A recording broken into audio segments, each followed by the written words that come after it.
औज़ु बिल्लाहि मिनश्शैतानिर्रजीम बिस्मिल्लाहिर्रहमानिर्रहीम। तो आज का हमारा टॉपिक है नोमेनक्लेचर ऑफ ऑर्गेनिक कंपाउंड्स। हम ऑर्गेनिक कंपाउंड्स के नोमेनक्लेचर की को पढ़ेंगे और इसका इंट्रोडक्शन देखेंगे ब्रीफ सा। तो सबसे पहले इसके इंट्रोडक्शन देख लेते हैं। हमारे पास यूनिवर्स में जो भी चीज़ होती हैं, यानी कोई भी ऑब्जेक्ट हो, तो उसको हम उसके नेम से आइडेंटिफाई करते हैं ना, उसको उसके नेम से पहचानते हैं। जो भी पूरे यूनिवर्स में कोई भी ऑब्जेक्ट है हमारे पास, उसको हम उसके नेम से पहचानते हैं।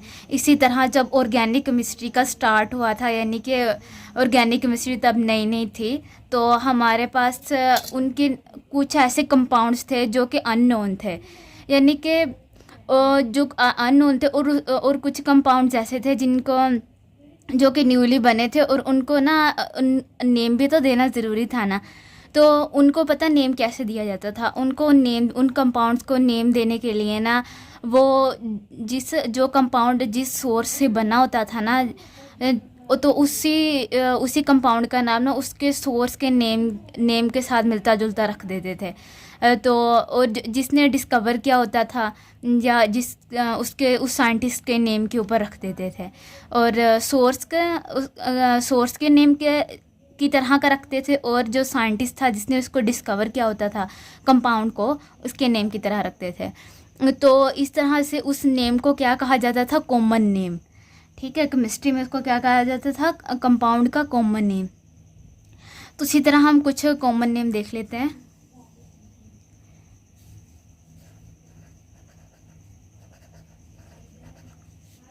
Common name derived from their source।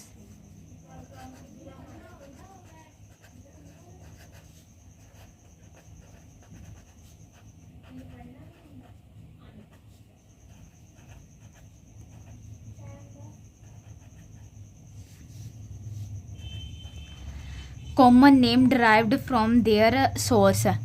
ऐसे कॉमन नेम जो कि इसकी सोर्स से ड्राइव किए गए हैं वो हम देख लेते हैं। एक साइड पे कॉमन नेम लिखेंगे, दूसरी साइड पे उसकी सोर्स लिखेंगे। कॉमन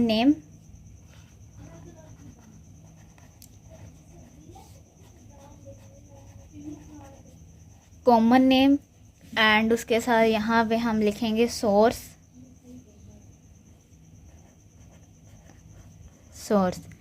ठीक है। सबसे पहला कॉमन नेम हमारे पास है फॉर्मिक एसिड।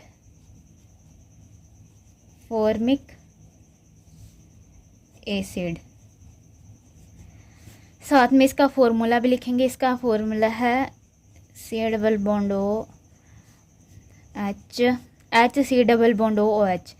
और इसके बाद में इसके सोर्स बताते हैं। पहले सारे नेम लिख लेते हैं। एसिटिक एसिड, नेक्स्ट हमारे पास है एसिटिक एसिड। ठीक है। और एसिटिक एसिड में क्या होता है कि इसका फॉर्मूला है CH3COOH। एसिटिक एसिड के बाद है हमारे पास ब्यूटेरिक एसिड।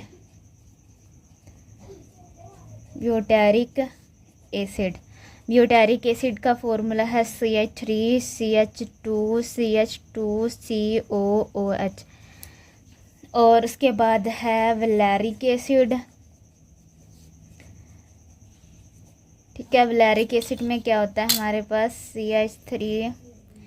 CH2, इसको ब्रैकेट में करके यहाँ पे 3 लिख देना है, यानी कि CH2 को 3 दफ़ा लिखना है आपने। और CH2 फिर से COOH। वैलेरिक एसिड के बाद हमारे पास आ जाता है कैप्रोइक एसिड।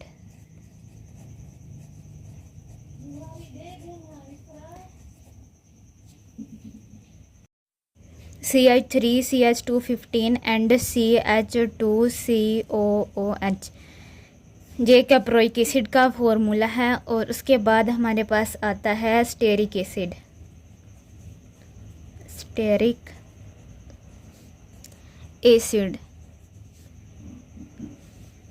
यहाँ पे 3 आएगा। CH3 CH2, यहाँ पे 15 आएगा, और CH2COOH। ये दोनों फार्मूलेस जो है ना, ये दोनों सेम है। ठीक है, वैलेरिक एसिड का और कैप्रोइक एसिड का। और स्टेरिक एसिड का डिफरेंट है, यहाँ पे CH2 15 टाइम्स आएगा, ये अच्छा। अब इसकी सोर्स देख लेते हैं। हमारे पास जो फॉर्मिक एसिड है वो उसकी सोर्स क्या है, फॉर्मिका। फॉर्मिका क्या होता है, आंट। फॉर्मिका को आंट किस ज़बान में कहते हैं, लैटिन, ठीक है। और उसके बाद एसिटिक एसिड का सोर्स क्या है, एसीटम। एसीटम को क्या कहते हैं लैटिन में, विनीगर।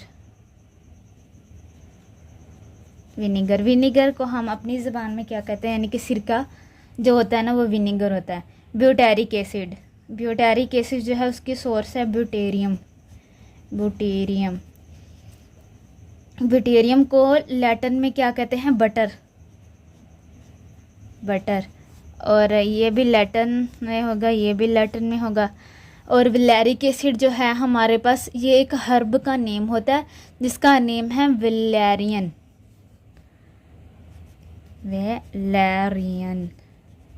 ठीक है, ये हर्ब नेम है, एंड उसके बाद कैप्रोइक एसिड, ये कैप्रा क्या होता है, गोट, GOAT, गोट। एंड उसके बाद है स्टेरिक एसिड क्या होता है, इसकी सोर्स है स्टेयर। एंड स्टेयर किसे कहते हैं, टैलो, जो कि क्या है, ग्रीक लैंग्वेज का वर्ड है। जो हमारे पास लास्ट 3 नेम है, common name, valeric acid, caproic acid, stearic acid, जो इनकी सोर्सेज हैं ना उनकी कुछ पिक्चर्स हैं वो देख लें आप। जो सबसे पहला हमारे पास था वैलेरिक एसिड, यानी कि जो वैलेरिक एसिड था ना वो किस हर्ब से, उसका हर्ब नेम जो उसकी सोर्स थी वो था वैलेरियन क्या है, एक प्लांट है, ठीक है, वैलेरियन प्लांट है, वो पर्पल से कलर का, ये आपको स्क्रीन पे भी दिख रहा है। Caproic acid source name Capra क्या होता है, गोट। ये गोट जो है ना ये कैप्रा है, इसको लैटिन में कैप्रा कहते हैं, गोट को। नेक्स्ट इज़ स्टेरिक एसिड की जो सोर्स है वो स्टेयर क्या होता है, टैलो जो है ना ये टैलो जो होता है वो एनिमल की फ़ैट को कहते हैं। यानी कि जैसे कोई हमारे पास, जैसे हम कुर्बानी का जानवर लेते हैं तो उसे जब ज़िबा करते हैं तो उसमें से फ़ैट होता है ना जिसका एक घी भी बनाया जाता है, तो उसको हम टैलो कहते हैं, यानी एनिमल फ़ैट को टैलो कहते हैं, जिस टैलो से घी भी बनता है। तो ये आगे आपको दिख रहा होगा स्क्रीन पे। नेक्स्ट है हमारे पास कम्प्लेक्स कंपाउंड। अब कम्प्लेक्स कंपाउंड जो हमारे पास वो 5 हम देखेंगे और उसकी सोर्स देखेंगे कि वो सोर्स है, कौन सी सोर्स से डिस्कवर हुए थे। लिमोनिन, LIMONENE, लिमोनिन, यानी कि ये फर्स्ट कम्प्लेक्स कंपाउंड है और ये क्या है, नेचुरल ऑयल है, नेचुरल ऑयल, ठीक है। और ये लेमन, इसकी सोर्स क्या है, लेमन, इसकी सोर्स है लेमन, ठीक है। और ये आप स्क्रीन पे देख भी सकते हैं, यानी कि ये जो लिमोनिन है ना, ये वाला कम्प्लेक्स कंपाउंड जो है ना ये हमें कहाँ से मिलता है, लेमन से। तो जो लेमन, यानी कि अगर कोई भी सिट्रस फ्रूट होगा ना उसके जो पील्स होंगे, यानी कि फ्रूट के जो छिलके होते हैं ना, ये जो लेमोनिन है ना ये वाला ऑयल ना हमें वहाँ से मिलता है। और उसके बाद ये आप स्क्रीन पे भी देख सकते हैं कि वो कैसा होता है। अब अल्फ़ा पिनाइन नेक्स्ट है हमारे पास, नंबर 2, अल्फ़ा पिनाइन, नेचुरल ऑयल। ये भी हमारे पास ऑयल होता है और ये हमें कहाँ से मिलता है, पाइन ट्री से। ये आप स्क्रीन पे देख सकते हैं कि पाइन ट्री कैसा होता है और जिससे हम ऑयल लेते हैं, ये वाला। और उसके बाद हमारे पास पेनिसिलिन नंबर 3 पे है,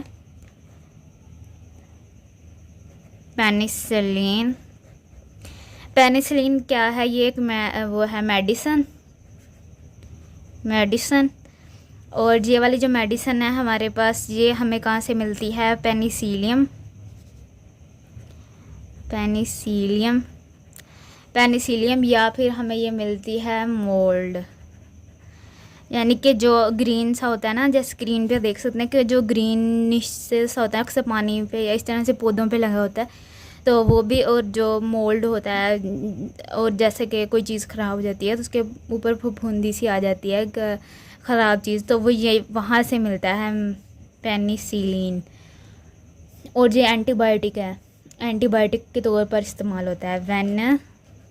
नेक्स्ट है हमारे पास vanillin, VANILLIN, vanillin.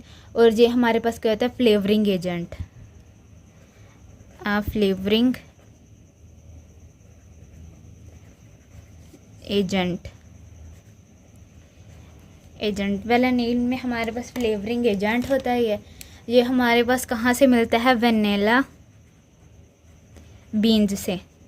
Vanilla beans कैसे होते हैं जिससे हमें ये वेनिलीन मिलता है, वो एक प्लांट होता है, जैसे कि स्क्रीन पे दिख रहा है आपको, ये प्लांट होता है और उसके ऊपर ना ऐसे थोड़े से लॉन्ग लॉन्ग से ना उसके बीज होते हैं, मतलब बीज नहीं, उसका वो वेनिला बीन्स लगे होते हैं उसके ऊपर, प्लांट के ऊपर, तो वहीं से हमें ये फ्लेवरिंग एजेंट मिलता है जो कि वेनिलीन है।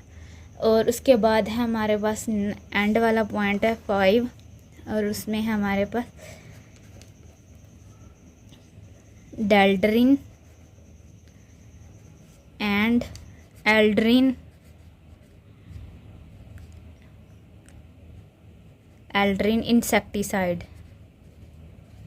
इंसेक्टिसाइड्स। जो डेल्ड्रिन और एल्ड्रिन इंसेक्टिसाइड्स होते हैं ना, ये हमारे पास क्या होते हैं, ये ऑर्गेनोक्लोरीन होते हैं,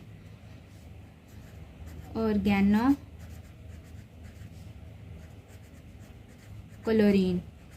ठीक है। और ऑर्गेनोक्लोरीन होते हैं हमारे पास, और इसकी जो सोर्स होती है वो ये एक साइंटिस्ट के नेम पे रखा गया था जिन्होंने इसको ऑर्गेनोक्लोरीन वाले रिएक्शन को डिस्कवर किया था ना, उसके नेम पे रखा गया था, यानी कि डाइल्स एल्डर रिएक्शन जो था ना, हमारे पास जो डाइल्स एल्डर रिएक्शन होता है वो उसके नेम पे इसका नेम रखा गया था, डाइल्स एल्डर रिएक्शन। तो पहले ये होता था कि इनके जो भी हमारे पास कंपाउंड डिस्कवर होता था उसका जो हमारे पास कॉमन नेम जो रखा जाता था वो उसकी सोर्स की बेस पे रखा जाता था कि उसकी सोर्स क्या है, और अगर रखा जाता था उसके साइंटिस्ट के नेम पे रखा जाता था कि उसके साइंटिस्ट का नेम क्या है, वो उठा के उसी रिएक्शन का नाम रख दिया या कोई भी कंपाउंड का नाम रख दिया। लेकिन अब क्या होता है, अब हमारे पास आ गया IUPAC नेमिंग सिस्टम। अब हमारे पास क्या आ गया है, अब लेटेस्ट ज़माने में हमारे पास आ गया IUPAC नेमिंग सिस्टम। ये हमें रूल्स बताता है जिसके अकॉर्डिंग हमने किसी भी कंपाउंड का नेम रखना होता है, ठीक है। और IUPAC नेम्स जो होता है वो वो स्टैंड्स फॉर, IUPAC जो होता है वो इसका मतलब क्या है, international union of pure chemistry.